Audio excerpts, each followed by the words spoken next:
कहानी की शुरुआत बेलवुड शहर के बाहर केविन नाम के एक आदमी से होती है, जो एक खंडर में कुछ लोगों से मिलने के लिए गया था, जिन्हें केविन को कुछ सामान बेचना था। उन लोगों का कहना था कि ये एक खास एलियन टेक्नोलॉजी है, और जैसे ही केविन ने उन ट्यूब्स को उठाया तो उनके अंदर कई सारी चिप्स थी जो उस वक्त डीएक्टिवेटेड पड़ी हुई थी। पर उन आदमियों को भी उस चीज के बारे में कुछ ज्यादा पता नहीं था, और इसीलिए केविन ने ज्यादा जानकारी लेने के लिए ग्वेन को वहां बुलाने का फैसला किया। जल्द ही ग्वेन और बेन नाम के दो भाई बहन वहां पहुंच गए। बेन के पास ओमनीट्रिक्स नाम की एक घड़ी थी जो उसे टाइम तो नहीं दिखाती थी, लेकिन उस घड़ी के अंदर खास शक्तियां थी। वो बेन को एक खास तरह के एलियन में बदल सकती थी, जिनके अंदर तरह तरह की शक्तियां होती थी। खैर, जल्द ही बेन को एहसास हुआ कि उन चिप्स के पास खड़े होते ही ओमनीट्रिक्स में कुछ हलचल हो रही थी। उधर से इस टेक्नोलॉजी को बेचने वाला आदमी काफी चिढ़ रहा था, क्योंकि डील होने में बहुत ज्यादा देर लग रही थी। उसका कहना था कि उसने कभी भी ऐसे अजीब खरीदार नहीं देखे। जिस पर हेलमेट पहने हुए उनकी एक साथी ने उसे बताया कि असल में ये लोग प्लम्बर्स का हिस्सा हैं, जिन लोगों का काम इस धरती को एलियंस से बचाना था। लेकिन उसका ये जवाब सुनकर बेन काफी हैरान था, और वो जानना चाहता था कि आखिर ये सब उस लड़की को कैसे पता चला। जिस पर उस लड़की ने बताया कि असल में उसका नाम एलेना वैलिडस है, और वो भी एक समय पर प्लम्बर्स की सदस्य हुआ करती थी। लेकिन फिर उसके पिता विक्टर के साथ ही उसे भी निकाल दिया गया। लेकिन इस सब के दौरान उनमें से किसी को भी अंदाजा नहीं था कि एक अनजान आदमी उन पर नजर रखे हुए था। इधर बेन एलेना को वहां देखकर काफी हैरान था, क्योंकि उसके दादा मैक्स ने उसे बताया था कि एलेना और उसके पिता ने प्लम्बर्स इसलिए छोड़ा था क्योंकि वो लोग कहीं दूर जाकर रहने वाले थे। लेकिन एलेना ने कहा कि ऐसा कुछ नहीं हुआ था। लेकिन बेन अभी भी ये समझने की कोशिश कर रहा था कि आखिर एलेना इन गैर कानूनी ठगों के साथ क्या कर रही है। जिस पर एलेना ने उसे बताया कि वो यहाँ पर सिर्फ उससे मिलने के लिए ही आई थी, क्योंकि उसके पिता विक्टर पिछले कई दिनों से गायब है, और लाख कोशिशों के बावजूद भी उनका कोई सुराग नहीं लग पाया था। पर तभी दूर खड़े उस आदमी ने चिप्स को कंट्रोल करना शुरू कर दिया, जिसके बाद वो चिप्स उन ट्यूब्स को तोड़ते हुए बाहर निकले, और उन्होंने वहां मौजूद सभी लोगों पर हमला शुरू कर दिया। अपने साथियों को बचाने के लिए बेन ने ओमनीट्रिक्स का इस्तेमाल करने की कोशिश की, पर चिप्स की वजह से वो चल ही नहीं रही थी। जिसके बाद उन सभी चिप्स को खत्म करने की जिम्मेदारी केविन और ग्वेन की थी। उन चिप्स को बेचने वाले लोगों को कुछ भी समझ नहीं आ रहा था, इसीलिए वो तुरंत वहां से भागने लगे। लेकिन तब तक तो उन चिप्स ने पूरी बिल्डिंग को ही तोड़ना शुरू कर दिया, जिसके चलते वो लोग बड़ी मुश्किल से वहां से निकल पाए। उधर जब बेन ने गौर से एक चिप को देखा तो वो समझ गया कि ये जरूर कोई रिमोट कंट्रोल्ड हथियार है, जो एक खतरनाक कीड़े की तरह हमला करते थे। और तभी बेन की नजर पास में खड़े उस आदमी पर पड़ी, और कहीं ना कहीं उसे यकीन था कि यही आदमी उन चिप्स को कंट्रोल कर रहा है। इसीलिए उसने इस आदमी को रोकने का फैसला किया। वो ओमनीट्रिक्स की मदद से स्पाइडर मंकी नाम के एक एलियन में बदलना चाहता था, लेकिन न जाने क्यों ओमनीट्रिक्स काम ही नहीं कर रही थी, और किसी गड़बड़ी की वजह से वो बिग चिल नाम के एक एलियन में बदल गया। लेकिन इस एलियन की ठंडी हवाओं की मदद से उसने सभी चिप्स को एक जगह पर जमा दिया, जो अगले ही सेकंड हजारों टुकड़ों में टूट गई। इसके बाद बेन ने उस आदमी की तरफ भागने का फैसला किया, पर जैसे ही उसने उस आदमी पर हमला किया तो उस आदमी ने किसी तरह से बचते हुए ग्वेन के ऊपर कई सारे कीड़े फेंक दिए, जिसके चलते बेन को उसे बचाने के लिए नीचे आना पड़ा। और इसी मौके का फायदा उठाकर वो आदमी वहां से निकल गया। लेकिन उस आदमी के साथ साथ एलेना भी वहां से गायब थी, और अब केविन और ग्वेन का मानना था कि ये सब कुछ एलेना का ही किया धरा है। लेकिन बेन को अभी भी लगता था कि वो इस सब में शामिल नहीं है, और अब उसने सोच लिया कि वो सच्चाई जानकर रहेगा कि आखिर एलेना और उसके पिता विक्टर को क्यों निकाला गया था प्लम्बर से। और इसके लिए वो सीधा अपने दादा मैक्स के पास गए। लेकिन उस वक्त मैक्स कम्युनिकेशन सेंटर में नहीं था, और इसीलिए उन तीनों ने मैक्स का इंतजार करते हुए कुछ चिप्स को टेस्ट करने का फैसला किया, जिसमें उन्हें पता चला कि ये चिप्स पूरी तरह से टेक्नोलॉजिकल नहीं थी। उनके अंदर मशीन के साथ साथ एक जिंदा कीड़ा भी था। इस बारे में और ज्यादा जानने के लिए ग्वेन ने अपनी शक्तियों का इस्तेमाल करने का फैसला किया, लेकिन उसकी जादुई शक्तियां उस पर काम नहीं कर रही थी। जिसके बाद केविन ने ये काम कंप्यूटर की मदद से करने का फैसला किया, और इस काम में थोड़ा समय लगने वाला था, और इसीलिए बेन का मानना था कि उन्हें ये समय एलेना को ढूंढने में इस्तेमाल करना चाहिए। लेकिन ग्वेन इसके लिए बिल्कुल भी तैयार नहीं थी, और इसी को लेकर उन दोनों में बहस शुरू हो गई। ये बहस तब तक चलती रही जब तक उनके दादा मैक्स वहां नहीं पहुंच गए। वहां आते ही मैक्स की नजर उन चिप्स पर पड़ी, जिन्हें देखते ही मैक्स का कहना था कि मैंने ये चीज पहले भी कभी देखी है, लेकिन बुढ़ऊ को याद नहीं आ रहा था कि कहाँ। तभी बेन ने सही मौका देखते हुए उनसे एलेना और विक्टर की सच्चाई के बारे में पूछा, लेकिन इससे पहले कि मैक्स को जवाब देता एक वार्निंग अलार्म सुनाई देने लगा, जिसका मतलब था कि किसी अनजान आदमी ने सेंटर में घुसने की कोशिश की है। और ये अलार्म सुनते ही वो लोग तुरंत ही सिग्नल को फॉलो करते हुए मैक्स के कमरे में पहुंच गए, जहां एलेना पहले से ही उनका इंतजार कर रही थी। एलेना को वहां देखते ही मैक्स ने उसे बाहर निकल जाने को कहा, पर तभी बेन ने एलेना का साथ देते हुए मैक्स को विक्टर की गुमशुदगी के बारे में बताया, जिसे बेन के मुताबिक उसी अनजान आदमी ने अगवा किया होगा जिसने उनके ऊपर हमला किया था। लेकिन अभी भी बाकी सब लोग एलेना के खिलाफ ही थे और इसीलिए केविन उसे कमरे से बाहर ले गया ताकि मैक्स अकेले में बेन और ग्वेन से बात कर सके। जिसके बाद मैक्स ने उन्हें कंप्यूटर में विक्टर की फाइल दिखाते हुए बताया कि असल में विक्टर को प्लम्बर्स से इसलिए निकाला गया था क्योंकि वो एलियन चिप्स को चुराते हुए रंगे हाथों पकड़ा गया था। पर यह फाइल देखने के बावजूद भी बेन के मुताबिक एलेना का इस सब से कोई लेना देना नहीं है और वो उस आदमी तक पहुंचने का इकलौता रास्ता थी। पर मैक्स को एलेना की बातों पर 1% भी भरोसा नहीं था और इसीलिए बेन ने अपने हिसाब से आगे बढ़ने का फैसला किया। जिसके बाद वो मैक्स की बाइक लेकर एलेना के साथ खुद ही उस आदमी को ढूंढने के लिए निकल गया और अब वो लोग तेजी से उस जगह की तरफ बढ़ रहे थे जहां एलेना को वो चिप्स मिली थी।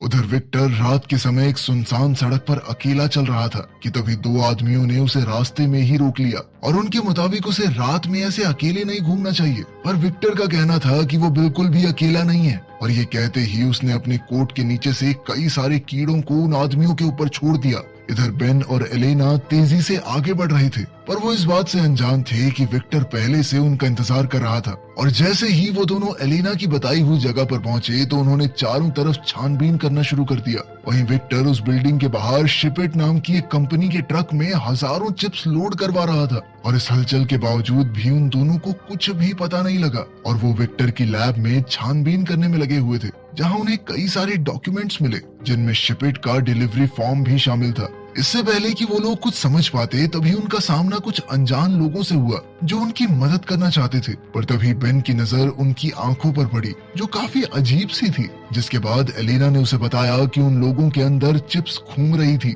और न जाने कैसे वो उनके काबू में है। तभी उनमें से एक आदमी ने कहा कि वो उन्हें अपनी रानी से मिलवाना चाहता है। जिसके बाद वो लोग धीरे धीरे आगे बढ़ने लगे। बेन तुरंत ही ओमनीट्रिक्स का इस्तेमाल करना चाहता था लेकिन चिप्स के पास होने की वजह से वो दोबारा से नहीं चल रही थी, जिसके चलते उन्हें मजबूरन वहां से भागना पड़ा। पर फायर एग्जिट से बाहर निकलते हुए उन्हें एहसास हुआ कि वो लोग चारों तरफ से घिर चुके थे और इसीलिए बेन ने अपनी ओमनीट्रिक्स को ओवर पावर करके उन लोगों पर एक हमला किया जिसने उन सभी को पीछे धकेल दिया और इस मौके का फायदा उठाकर वो लोग अपनी बाइकों पर बैठकर भाग निकले। लेकिन वहां से निकलते ही एलेना की बाइक फिसल गई, जिसके बाद बेन को उसे अपनी बाइक पर बैठाने के लिए वापस आना पड़ा। वहां से निकलते ही बेन ने एलेना को बताया कि अब उन्हें जल्द से जल्द शिपेट के ऑफिस जाना पड़ेगा क्योंकि इस पहेली का अगला सुराग वहीं से मिल सकता है। उधर सेंटर पर केविन और ग्वेन ने आखिरकार चिप्स के एनर्जी सिग्नेचर का पता लगा लिया था। उन्होंने हिसाब लगाया कि इस तरह की एनर्जी सबसे ज्यादा शिपेट के डिस्ट्रीब्यूशन सेंटर में मौजूद थी। उन्होंने तुरंत ही वहां जाने का फैसला किया पर वहां पहुंचने पर उन्हें पता चला कि सेंटर तो पूरी तरह से खाली हो चुका था। उन्होंने फिर भी छानबीन जारी रखते हुए कोई सुराग ढूंढना शुरू कर दिया और अपनी तहकीकात में उन्हें दुनिया भर में भेजे गए सामान की पर्चियां मिली। पर तभी वहां काम करने वाले एक आदमी ने उन्हें देख लिया और उसने उन्हें तुरंत वहां से चले जाने को कहा। लेकिन उन्हें ये समझ नहीं आ रहा था कि आखिर इतनी रात कोई आदमी यहाँ कर क्या रहा है और सवाल करने पर उसने जवाब दिया कि मेरा काम अपनी रानी की सेवा करना है और उसके लिए समय मायने नहीं रखता, फिर चाहे टाइम जो मर्जी हो फर्क नहीं पड़ता। उस आदमी का जवाब सुनते ही वो दोनों समझ गए कि वो भी उन चिप्स के वश में था। इसीलिए केविन ने अपने हाथ को एक लकड़ी के हथौड़े में बदल दिया और उस आदमी को एक ही मुक्के में खिड़की से बाहर फेंक दिया। जिसके बाद वो दोनों उन सारी पर्चियों को लेकर वापस अपनी गाड़ी में बैठ गए और तभी उन दोनों की नजर दोबारा उस कर्मचारी पर पड़ी जो अपने हाथों से कुछ अजीब कर रहा था। और जैसे ही उन्होंने अपने आसपास देखा तो वो तुरंत ही समझ गए कि वो आदमी उन पर हमला करने के लिए चिप्स को तैयार कर रहा था। अगले ही सेकंड उन सभी चिप्स ने उन दोनों पर हमला करना शुरू कर दिया। केविन ने वहां से दूर जाने की कोशिश की पर उन चिप्स ने 3 बहुत बड़ी बॉल्स का रूप लेकर तेजी से उनकी गाड़ी का पीछा करना शुरू कर दिया। उनसे बचने के लिए केविन ने अपनी गाड़ी को तेजी से घुमाकर एक बॉल की टक्कर कराकर उसे तबाह कर दिया। लेकिन अगले ही सेकंड वो बॉल दोबारा से जुड़ गई और अब केविन के पास अपनी रफ्तार से उन्हें पीछे छोड़ने के अलावा कोई दूसरा चारा नहीं था और इसीलिए उसने अपनी गाड़ी का टर्बो मोड चालू कर दिया। लेकिन इससे भी कोई फायदा नहीं हुआ और वो बॉल्स अभी भी उनका पीछा ही कर रही थी। इसीलिए केविन उन्हें खाली मैदान में ले गया जहां उसने उन बॉल्स को अपनी गाड़ी से कुचलने की कोशिश भी की, लेकिन इस कोशिश में उसकी गाड़ी ही पलट गई। जब वो लोग अपनी गाड़ी से बाहर निकले तो वो चिप्स अभी भी उनके ऊपर थी और अब उन्होंने साथ जुड़कर एक बहुत बड़ी बॉल का रूप ले लिया।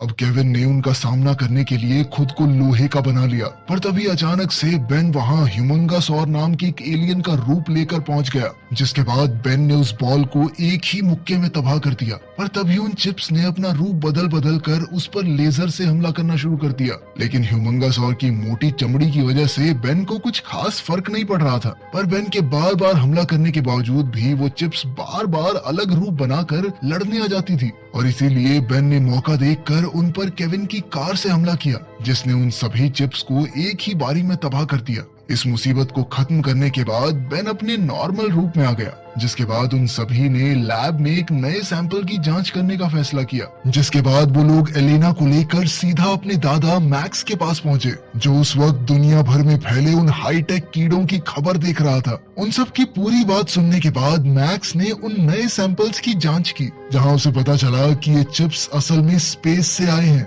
अपनी जांच खत्म करने के बाद मैक्स ने उन सभी चिप्स को वापस डब्बे में डाल दिया, लेकिन अनजाने में उनसे एक चिप बाहर ही छूट गई। इसके बाद वो सभी लोग इस समस्या से बाहर निकलने का रास्ता ढूंढने लगे। तभी बेन को उनकी रानी का ख्याल आया, जिसके बाद उसका कहना था कि उन्हें सिर्फ इन चिप्स की रानी को खत्म करना है, बाकी लोग रानी की मर्जी के बिना काम नहीं कर पाएंगे। लेकिन इस सब के दौरान किसी की भी नजर वहां घूम रही चिप पर नहीं पड़ी। साथ ही रानी को ढूंढना कोई इतना आसान काम तो था नहीं, और इसीलिए वो सभी लोग कंप्यूटर्स पर बैठकर इस बारे में और जानकारी इकट्ठा करने में लग गए। लेकिन फिर मौका देखकर वो आजाद चिप चुपचाप मैक्स के हाथ पर चढ़ गई, जिसके कुछ देर बाद जब बेन अपने दादा मैक्स से कुछ सवाल पूछने के लिए गया तो मैक्स ने उसके ऊपर हमला करने की कोशिश की, जिसे देखकर बेन तुरंत ही समझ गया कि मैक्स अब उन चिप्स की रानी के वश में था। और जब बाकी लोगों को बेन के चिल्लाने की आवाज सुनाई थी तो केविन ने तुरंत ही पीछे से जाकर मैक्स को बेहोश कर दिया। लेकिन इसके बाद वो लोग आपस में बात करने लग गए, जिसका फायदा उठाकर मैक्स ने स्मोक मशीन चालू कर दी, जिसके धुएं से वहां ऐसा माहौल हो गया कि कुछ भी देख पाना बहुत मुश्किल था। और ऐसे हालातों में मैक्स वहां से निकलने में कामयाब हो गया। अब मैक्स के जाने के बाद उनमें से किसी को भी समझ नहीं आ रहा था कि आखिर वो आगे कैसे बढ़ सकते हैं। लेकिन बेन ने खुद को शांत रखते हुए उन सभी को मिशन पर ध्यान देने को कहा, जिसके बाद वो सभी लोग कंप्यूटर की मदद से रानी का पता ढूंढने में लग गए। और उन चिप्स से निकलने वाली एनर्जी की जांच करते हुए उन्हें पता चला कि बहुत सारे चिप्स एक जगह पर मौजूद थे, और उन सब ने हिसाब लगाया कि शायद यहीं पर रानी मिलेगी। ग्वेन ने उन सबको बताया कि उसी जगह पर शिपिट कंपनी का डिस्ट्रीब्यूशन सेंटर भी है, और ये बात सुनते ही अब बेन को यकीन हो गया था कि रानी वहीं पर छुप कर बैठी है। लेकिन उस जगह तक पहुंचने के लिए उन्हें गाड़ी की जरूरत थी, और केविन की गाड़ी तो पहले ही तबाह हो चुकी थी। इसीलिए केविन ने बेन का बर्थडे गिफ्ट उसे कुछ दिन पहले ही देने का फैसला किया, जिसके बाद उसने बेन को एक खास गाड़ी तोहफे में दी, जिसे वो पिछले कई महीनों से बना रहा था। वो सभी लोग उस गाड़ी में बैठकर सीधा अपनी मंजिल के लिए निकल गए, और शिपिट के सेंटर पर पहुंचने के बाद उनकी नजर वहां काम कर रहे सैकड़ों आदमियों पर पड़ी, जो सभी उस वक्त रानी के वश में थे। अपने शक को यकीन में बदलने के बाद जब वो लोग आगे बढ़े तो उनकी नजर मैक्स पर पड़ी, जो बाकी लोगों के साथ मिलकर काम कर रहा था। लेकिन वो लोग चाहकर भी उस वक्त अपने दादा को बचा नहीं सकते थे, और इसीलिए उन्होंने आगे बढ़ने का फैसला किया। कुछ देर तक आगे बढ़ने के बाद वो लोग एक बहुत बड़े कमरे में पहुंच गए, जो काफी सारे लोगों से भरा हुआ था, और उन्हीं सब लोगों के बीच विक्टर भी मौजूद था। उसे देखते ही केविन समझ गया कि उस दिन खंडर में विक्टर ने ही उनके ऊपर हमला किया था, और अब उन सभी को एलेना के ऊपर भी शक होने लगा था कि कहीं वो अपने पिता से तो नहीं मिली हुई थी। लेकिन एलेना ने कहा कि मुझे इस बारे में कुछ नहीं पता, और तुम्हारे दादा भी तो रानी के लिए काम कर रहे हैं, क्या वो भी मेरे बाप के साथ ही मिला हुआ है? और उसकी इस बात में कहीं ना कहीं सच्चाई भी थी, क्योंकि विक्टर बिल्कुल मैक्स की तरह ही बर्ताव कर रहा था। लेकिन केविन को अभी भी एलेना पर पूरा विश्वास नहीं था। खैर बेन ने बीच में आकर सबको शांत किया, और फिर उसके बाद वो विक्टर को देखने के लिए गया, जहां उसे एहसास हुआ कि असल में विक्टर अंडे दे रहा था, जिसका मतलब था कि रानी उसी के अंदर मौजूद है। ये जानकारी मिलते ही केविन कहने लगा कि उन्हें विक्टर को भी उड़ा देना चाहिए। लेकिन एलेना ने ये सुनते ही तुरंत अपने पिता की जिंदगी की भीख मांगना शुरू कर दिया, जिससे बेन को एलेना से किया हुआ अपना वादा याद आया कि वो उसके पिता को सही सलामत उस तक पहुंचाएगा। अब उसने ओमनीट्रिक्स की मदद से एलियन एक्स बनकर इस लड़ाई को लड़ने का फैसला किया। और तभी ग्वेन ने उसे ऐसा करने से रोकने की कोशिश की और उसके मुताबिक इस चीज में बहुत ज्यादा खतरा था, क्योंकि अगर रानी ने किसी तरह से बेन को अपने वश में कर लिया तो इस धरती को बचाना असंभव हो जाएगा। वो लोग इस बारे में बातचीत कर ही रहे थे कि तभी अचानक एक आदमी ने एलेना को पकड़ लिया, जिसके चलते वहां मौजूद सभी लोगों को उनकी मौजूदगी के बारे में पता चल गया। अपनी तरफ बढ़ते हुए खतरे को देखकर बेन ने आखिरकार ओमनीट्रिक्स का इस्तेमाल करने का फैसला किया, लेकिन उन चिप्स की वजह से ओमनीट्रिक्स अभी भी सही से नहीं चल रही थी और वो बहुत बड़े एलियन एक्स की जगह नैनोमैक नाम के एक दूसरे एलियन में बदल गया, जो असल में इंसान और नैनो चिप का फ्यूजन था। इसके बाद बेन खुद को और छोटा करते हुए सीधा विक्टर की तरफ बढ़ा और वो चुपचाप विक्टर की नाक के जरिए उसके शरीर के अंदर घुस गया। जहां पहुंचते ही उसे रानी की आवाज सुनाई देने लगी। वहीं बाहर उसके साथ ही बाकी आदमियों से लड़ने में लगे हुए थे और बेन अकेला विक्टर के शरीर के अंदर उस रानी से लड़ रहा था। रानी उसे अपने वश में करने के लिए हर एक मुमकिन कोशिश कर रही थी। दरअसल रानी का प्लान था कि वो पूरी दुनिया के इंसानों को एक ही बारी में खत्म करेगी और इसके लिए उसने अपने सभी चिप्स को एक्टिवेट कर दिया। लेकिन तभी बेन ने पूरी ताकत के साथ उसके ऊपर एक आखिरी हमला कर दिया, जिससे रानी का शरीर पूरी तरह खत्म हो गया। जल्द ही वहां मौजूद सभी लोग वापस अपने होश में आने लगे और बाकी सारी चिप्स भी अपने आप ही तबाह हो गई। बेन भी विक्टर के शरीर से बाहर निकल गया, जिसके बाद उसके दादा मैक्स ने उसे शाबाशी देते हुए अपने पुराने दोस्त विक्टर से भी माफी मांगी, क्योंकि उसने जरूरत के वक्त विक्टर पर भरोसा नहीं किया था। इसके बाद मैक्स ने बेन को प्लम्बर्स का नया चीफ बनाने की बात कही, लेकिन बेन ने तुरंत इनकार कर दिया, क्योंकि बेन का कहना था कि दद्दू आप अभी इतने बूढ़े नहीं हुए हो, अभी रिटायर होने की उम्र थोड़ी है आपकी, अगले कुछ सालों तक ऐसे ही मदद करो हमारी, ठीक है। आखिर में एलेना और विक्टर भी उनकी टीम में उनके साथ जुड़ने के लिए तैयार हो गए।